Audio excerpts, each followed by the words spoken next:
معلش يا جماعه، اصل لسه مستحمي. جيت حاسس ان هي عامله انعكاس، الرينج لايت عامل انعكاس في النضاره، فاضطر ان انا ما البسهاش. المنظر اللي انا جاي لك بيه دلوقتي بعيد عن اي حاجه. نعمل كده الكاميرا بس. بعيد عن المنظر اللي انا بعيد عن اي حاجه. الفيديو دوت انا ليه بكره امي. السلام عليكم. فلوج النهارده مختلف خالص عن اي فلوج انا بعمله.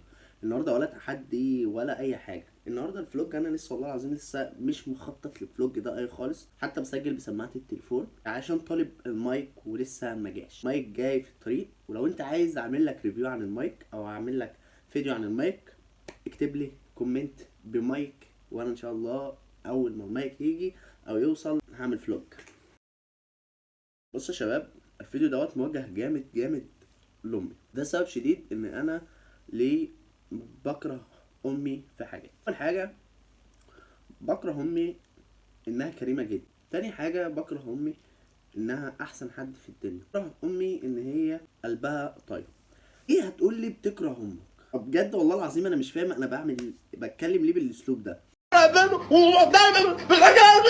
حرام ده. بص يا صديقي، الفيديو ده موجه لامي والله العظيم بكلمك بجد. يا جماعه انا لو عديت حاجات كتير امي عملتها معايا بجد والله العظيم الفيديو ده هيبقى ساعه ساعتين بالكتير قوي، ساعتين 3 كمان. حلوة حلوة يا ولا ايه ده ثبتني صدقتك واقتنعت. هايل هايل والله. بس عايز اقول لك ان والدتي ليها خير كبير عليا، وانا نفسي بصراحه اعوضها جامد جدا.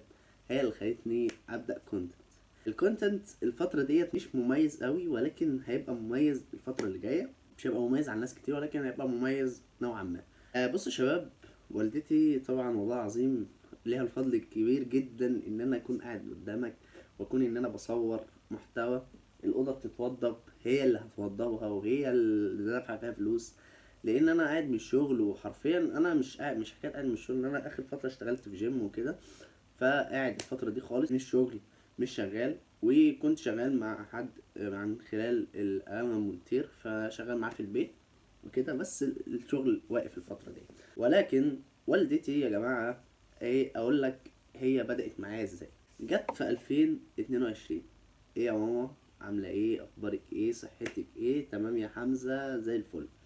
بص يا ماما، انا كان معايا تليفون سامسونج جالاكس اي 10 اس. بص يا شباب، التليفون ده تعبان جدا وكاميرته تعبانه جدا. خش ابحث عنه هتلاقي الكاميرا بتاعته بيكسل. فهي كانت تعبانه جدا. فانا كنت بصور سكتشات. بدات القناه بتاعتي في 2020 2022. بدات القناه بتاعتي سكتشات حاج وحاجه وفيديوهات بتجيب 500 و600 ومشاهدات، حاجات عبيطه قوي ما تذكرش في التاريخ. المهم جيت بقى يا شباب، ركزت قوي ان انا اجيب تليفون. ماما عايز اجيب تليفون، كنت ساعتها شغال وقلت لها هشتغل واديك الفلوس. كنت لسه بقبض 75 جنيه، ولا كنت بقبض 80 جنيه. كنتش عارف بقبض كام، بس كنت بقبض مرتب عبيط قوي. يا ماما انا هاخد منك وبعد كده هسدلك. طيب يا حمزه، هتاخد الفلوس تعمل بيها ايه؟ ماما هاخد الفلوس هشتري تليفون. طيب يا حمزه هتجيب تليفون ايه؟ قلت لها هجيب ايفون. كان اول ما سمعت الايفون راحت مصوته. قلت لها لا يا ماما، ايفون 7 بلس سعره بسيط، معمول من 2017، بس انا مضطر ان انا اجيبه. جبت التليفون كان سعره 6000 جنيه. فصلت ب 500 جنيه. 500 جنيه اشتريت بقى سكرينه وجراب، واشتريت بقى مايك، وكانت حاجه في اللذوذ منه. بدات اعمل كونتنت سكتشات برضو وكل حاجه، ولكن غيرت ساعتها ان انا اعمل ريفيو عن المنتجات اللي نازله جديده. وكان ساعتها المقاطعه شغاله ولحد دلوقتي، ولكن انا كنت بعمل فيديوهات عن المقاطعه. جت بقى الفترة اللي فاتت ديت، بدأت المحتوى بتاعي يتغير خالص. القناة بتاعتي الأولانية اتقفلت، فبدأت قناة جديدة بقالي كده سنة ونص. الحمد لله وصلنا ل 16500 متابع على تيك توك. طيب اليوتيوب وصلنا لفين؟ وصلنا ل 600 وحاجة متابع، ولا ل 500 وحاجة، والله أعلم. الفيسبوك 1000 وحاجة، الانستجرام 1000 وشوية، فالحمد لله ربنا سترها. ولكن يا شباب، اللي أنا عايز أوصله لك برضو إن والدتي أحسن حد شفت في حياتي. تاني موقف، أنا مش هحكي لك بقى، أنا هسيب لك كل دوت وهجي لك على حوار المايك اللي أنا طالبه ده. طب يا حمزة، أنت هتدفع إزاي المايك وأنت أصلا مش شغال؟ يا ماما عامله ايه؟ ماما انا محتاج مايك، محتاج مايك. طب يا ماما، يا حمزه كام المايك؟ ب 600 700 حاجه يعني هتمشي الحال؟ قلت لها لا يا ماما، انا المايك اللي انا عايز اجيبه عامل 3400. ليه يا حمزه مايك ب 3400؟ قلت لها يا ماما انا نازل هصور في الجيم، فالجيم بيبقى فيه دوشه، بيبقى فيه ناس بتتمرن، بيبقى فيه هبد اجهزه، في كل الكلام ده. طب يا حمزه انت هتعمل ايه بالفلوس؟ هجيب مايك، عشان المايك بيبقى فيه نايس كانسليشن جامد، فهقدر ان انا اصور في اي مكان براحتي وهاخد راحتي. طب يا حمزه اعمل اللي انت عايزه، بس انا معيش فلوس وما تطلبش الاوردر. طلبت الاوردر وانا معيش فلوس، فالمهم المفروض ان انا استلم بكره الخميس، استلم الاوردر.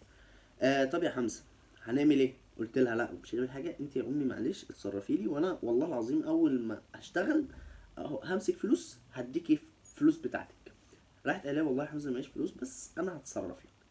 اتصلت على واحده صاحبتها، قالوا عامله ايه، انا محتاجه 3000 وشويه علشان ابني، علشان ظروف.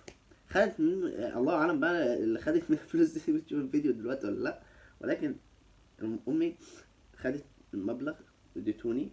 لسه ما اديتونيش ولكن هتدوني الصبح. خد يا حمزه المبلغ، وانت ان شاء الله اول ما تشتغل هتسد ال... للست اللي انا خدت منها الفلوس، هتسد لها الدين دوت. قلت لها خلاص ماشي على بركه الله. المهم انا ده موقفين من ابسط المواقف اللي اتعملوا في حياتي، ودي اقل مواقف اتعملت بجد والله العظيم. بس دي انا بجد امي تستاهل كل خير.